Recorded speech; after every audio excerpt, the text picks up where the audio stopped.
Hello everyone. अब हम कर रहे हैं हमारी सेकंड बुक की तैयारी, जिसमें हम स्टार्टिंग से शुरू करते हैं। अब शिक्षण कैसी क्रिया है? शिक्षण एक अंतः क्रिया है, क्योंकि ये छात्र और शिक्षक के मध्य होने वाली क्रिया है। शिक्षण का उद्देश्य मानव की कार्य करने की मानवीय क्षमता को बढ़ाना है। यह परिभाषा किसने दी थी शिक्षण की? ये हमारी दी थी थॉमस एफ ग्रीन ने। थर्ड है, कुछ परिभाषाएं हमारे लेफ़्ट साइड में दी हुई हैं, उन जिसने ये दी हैं उनके नाम हमारे राइट साइड में हैं। तो शिक्षण सीखने की उत्सुकता जागृत करती है, ये किसने कहा? B.O. स्मिथ ने कहा। शिक्षण एक व्यवस्था है जिससे छात्रों के व्यवहार में परिवर्तन लाया जा सके। ये किसने दी है हमारी डेफिनेशन? क्लार्क ने। और थर्ड है हमारा, शिक्षण जो विद्यार्थी को उसकी शक्तियों के विकास में सहायता देता है। शिक्षण ऐसा व्यवस्था है जो विद्यार्थियों को उसकी शक्ति के विकास में सहायता देता है। ये दी थी हमारी रायबर्न ने। अब हम नेक्स्ट क्वेश्चन पे चलते हैं। नेक्स्ट क्वेश्चन क्या कहता है हमारा? H.C. मॉरिसन के अनुसार शिक्षक का स्थान मुख्य है तो छात्र का कौन सा स्थान है? जो H.C. मॉरिसन है उसने बताया कि हमने शिक्षक को मुख्य स्थान पर माना है, तो छात्र को हमने कौन से स्थान पर माना है? गौण स्थान पर। शिक्षण को प्रभावित करने वाले कारक क्या क्या हैं? इसके 4 कारक हैं: सामाजिक घटक, सामाजिक मूल्य, दर्शन, शासन। ठीक है, अब हम नेक्स्ट पे चलते हैं।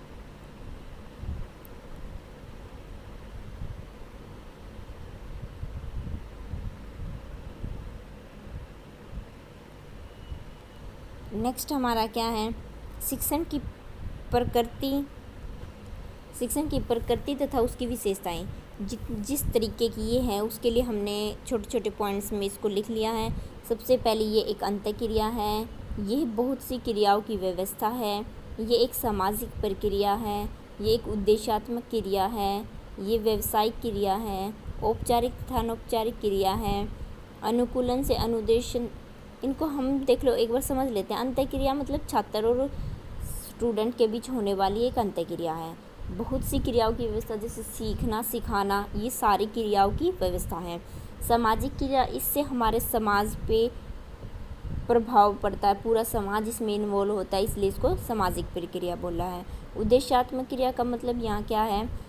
इसका कोई ना कोई उद्देश्य है जिसकी प्राप्ति के लिए ही हम शिक्षा को सीखते हैं। व्यावसायिक प्रक्रिया मतलब इससे ये एक जो टीचर्स वगैरह के लिए है वो व्यवसाय का साधन भी है। ये औपचारिक और अनौपचारिक प्रक्रिया है, यानी कि ये डायरेक्ट होने वाली भी है, यानी सीधे संपर्क में टीचर का विद्यार्थी के संपर्क में आने से भी होती है और बगैर संपर्क में आने से। नेक्स्ट है भाषाई प्रक्रिया है, ये भाषा के आधार पर है, उपचारात्मक है, प्रभाव निर्देशित है, परिवर्तनशील है, इसको बदला जा सकता है।